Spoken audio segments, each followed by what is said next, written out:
శ్రీలలిత రహస్య నామ మహిమ తెలియగరారండి, నామ మహిమ తెలియగరారండి. శ్రీలలిత రహస్య నామ మహిమ తెలియగరారండి.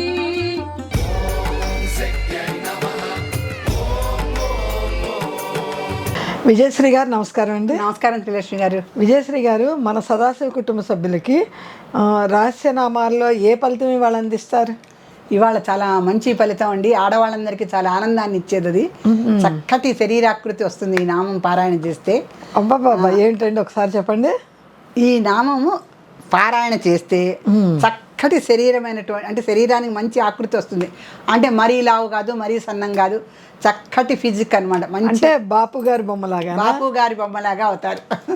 మంచి అంటే సర్వారుణ అనవద్యాంగి సర్వాభరణ భూషిత, ఇదండి నామము. ఎన్నో నామం అంటే మన పుస్తకంలో మనం గుత్తి నామాల చేత 38వ నామం చెప్పాము మన పుస్తకంలో. సర్వారుణ అనవద్యాంగి సర్వాభరణ భూషిత, ఎక్కడ ఆపకుండా చదవాలి. సర్వారుణ అనవద్యాంగి సర్వాభరణ భూషిత. అమ్మవారు ఎలా ఉందంటే సర్వారుణ అనవద్యాంగి, అంటే సర్వం అరుణత్వం, అంటే మొత్తం ఆపాద పుస్తకం అమ్మవారు ఎరుపే. ఎందుకని ఎరుపు అంటే ఆవిడ ఆరక్తాభాం త్రినేత్రం అని మనకి ఖడ్గమాలలో వస్తుంది. ఆరక్తాభం అంటే ఆశాంతం ఎరిపే, ఒక్క ముఖమే ఎరుపుగా ఉండటం కాదు. అది కూడా ఏంటి, ఆరక్తామంటంలో ఎర్రని ఎరుపు అనమాట. ఎర్రని ఎరుపు అయితేనే ఆకారం వస్తుంది ముందు. ఆశాంతం, మనం శాంతం చెయ్యి అంటామండి. ఇది మన ఆశాంతం చెయ్యి అని ఎందుకంటాం, మళ్ళీ మొత్తం చెయ్యి పని మొత్తం అని చెప్పేటప్పుడు. అలాగే ఆరక్తం అంటే అది ఎర్రటి ఎరుపు అని అర్థం. రక్త అంటే ఆరక్తాభం త్రిలోచనం అని వచ్చింది అనుకోండి, రక్తాం త్రిలోచనం అని కూడా చెప్పచ్చు. అలాగే ఆరక్తాభం అరుణిమవసనం అని ఎందుకు వచ్చిందంటే, అందుకనే చూడండి ఒకసారి అసాధ్యుడమ్మా అంటారు, చాలా అసాధ్యుడు అంటారు. అట్లా అంటే ఇప్పుడు మనం ఆకారం పెట్టడం వల్ల ఏమవుతుందంటే దాంట్లో ఉన్నటువంటి అర్థము డబల్ అవుతుంది అనమాట. డబల్ అవుతుంది. అమ్మవాడు సామాన్యుడు అసాధ్యుడు అంటారు. అలా ఇక్కడ మనము ఆరక్తాభం అని చెప్పడంలో మామూలు ఎరుపు కాదు, ఎర్రటి ఎరుపు అని చెప్పడం. ఇక్కడ మనము సర్వారుణ అని చెప్తున్నాం. అరుణత్వం అంటేనే ఎరుపు, సర్వం అరుణం అని చెప్తున్నాం. అంటే ఏంటి, అమ్మవారు మందార పూలు ధరిస్తుంది, ఎర్రని వస్త్రాన్ని ధరిస్తుంది, ఉదయించే సూర్య భానులు 1000 మంది ప్రకాశం ఎలా ఉంటుందో అలా ఉంటుంది, కెంపులు రత్నాలు ధరిస్తుంది, అన్నీ ఎరిపే. సరికదా, ఎప్పుడు కుంకుమార్చనతో ఉంటుంది అమ్మవారు. అది ఎప్పుడు సువాసిన్యర్చన ప్రీతాయన మహా అమ్మవారు. శోభన శుద్ధ మానస. ఆవిడ ఎంత శోభనంగా ఉంటుందంటే సువాసినులందరూ ఎప్పుడు ఆవిడని ఎర్రని కుంకుమతో పూజన చేస్తూ ఉంటారు. అవును కదా. ఎర్రని కుంకుమతో ఎర్రగా భాసిస్తూ ఆవిడ మందార పూలు పెట్టుకొని ఎర్రటి వస్త్రం కట్టుకొని కోటి సూర్య బాలభానుడిలాగా ప్రకాశిస్తూ ఎర్రని కుంకుమతో సువాసినులందరూ అర్చన చేస్తే అమ్మవారు ఎంత ప్రకాశిస్తూ ఉంటుందో అలా ఉన్న అమ్మవారు సర్వాభరణ భూషిత. ఇంకా చూడండి, అలా ఉన్న అమ్మవారు అన్ని ఆభరణాలు పెట్టుకుంది ఆవిడ. ఒక ఆభరణం కాదు, అన్ని. సర్వారుణ అనవద్యాంగి ఉందా, సర్వాభరణ భూషిత. మళ్ళీ ఇంకొకటి ఉంది ఇక్కడ. సర్వారుణ వచ్చాక అనవద్యాంగి వచ్చిందంటే అన్ని అంగాలు కూడా ఆవిడికి అనవద్యము, అంటే ఎటువంటి లోపము లేనటువంటివి. అంటే లోపం అంటే ఇక్కడ ఏంటంటే మనం ఎలా అర్థం చేసుకోవాలంటే సౌందర్యానికి ప్రతీక అమ్మవారు.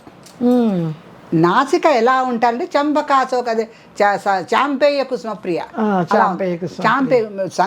సంపెంగ పువ్వు ఎలా ఉంటుందో అటువంటి నాసిక. అందుకని పద్మరాగ శిలాదర్శ పరిభావి కపోలలు, పద్మరాగ శిలల్లో వంటివి కపోలాలు.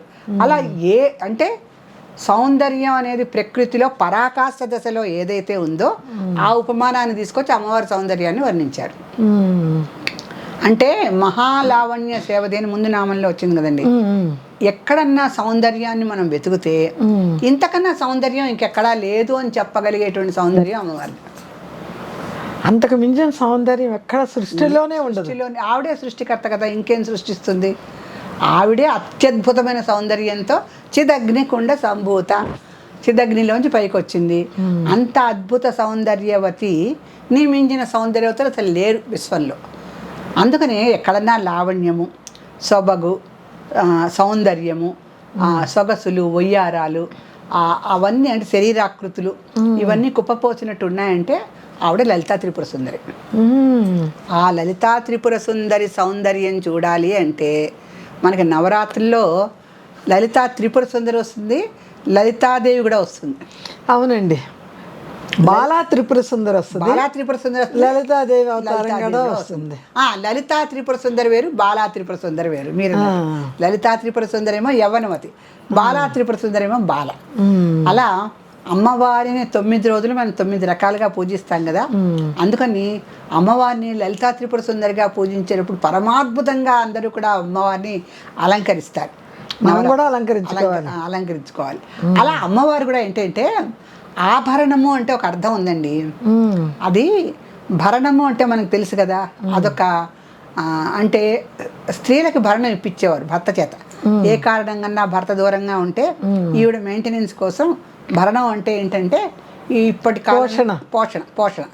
ఆ పోషణ ఆభరణము అంటే మొత్తం ఆవిడ యొక్క పాలనా పోషణ అంతా వాళ్ళే చూసుకోవాలి.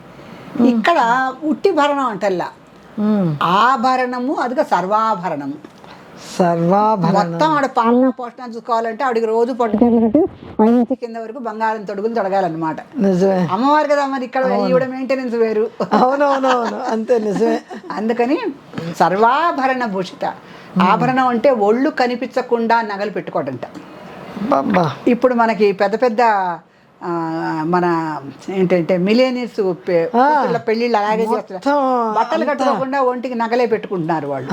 సో అటువంటి ఇది అమ్మవారు కూడా అలా పెట్టుకుంది అనేటువంటి వర్ణన మనకు ఒకటి ఉంది. కాకపోతే ఆవిడ కౌపీనం కట్టుకుంది, ఒక ఎర్రని వస్త్రం కట్టుకుంది, కట్టుకొని మొత్తము ఒళ్ళు కనిపించకుండా ఉన్నటువంటి ఆభరణాలు ధరించడమే సర్వాభరణత్వం.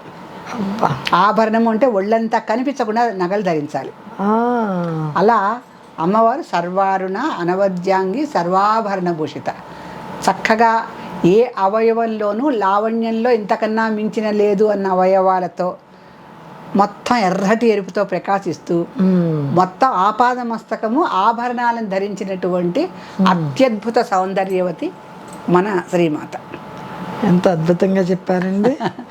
ఆమె ఆ కట్టుకునే వస్త్రం కూడా ఎర్రటి వస్త్రమనే చెప్పారు. ఆవిడ పెట్టుకునే పువ్వులు మందార పువ్వులు, ఎర్రటి మందార పువ్వులు. ఆవిడ ధరించే కుంకుమ ఎరుపుది. ఆవిడ ఆశాంతం బాలభానుడిలాగా ప్రకాశిస్తూ ఉంటుంది. ఆవిడ అరుణారుణ కౌసుంబ వస్త్ర భాస్వత్ ఎర్రని కుంకుమ పూలతో పోటీ పడే ఒక వస్త్రాన్ని ఆవిడ ధరించి ఉంటుంది. కుంకుమ పూలతో ఆవిడని పూజ చేస్తారు, ఎర్రని కుంకుమతో ఆవిడ పూజ చేస్తారు. ఆశాంతం ఎరిపే అమ్మవారు. అటువంటి అమ్మవారు సర్వాభరణ భూషిత. ఆ నామం తలుచుకుంటే చక్కటి శరీరాకృతి వస్తుంది, చక్కటి శరీరాకృతి వస్తుంది. యువతులందరికీ కూడా మంచి శరీరాకృతినిచ్చే ఈ నామము రోజు చక్కగా పారాయణ చేస్తే అందమైన శరీరాకృతి లభిస్తుంది. సో ఈ నామపారాయణకి ఫలితం మనం ఇలా అందిస్తున్నాము. శ్రీమాత్రే నమః. శ్రీమాత్రే నమః. విజయశ్రీ గారు, ఈరోజు మన సదాశివ కుటుంబ సభ్యుల్లో ఎవరికి అమ్మవారి పుస్తక రూపంలో వెళ్తుందో తీయండి. తప్పకుండానండి. శ్రీమాత్రే నమః.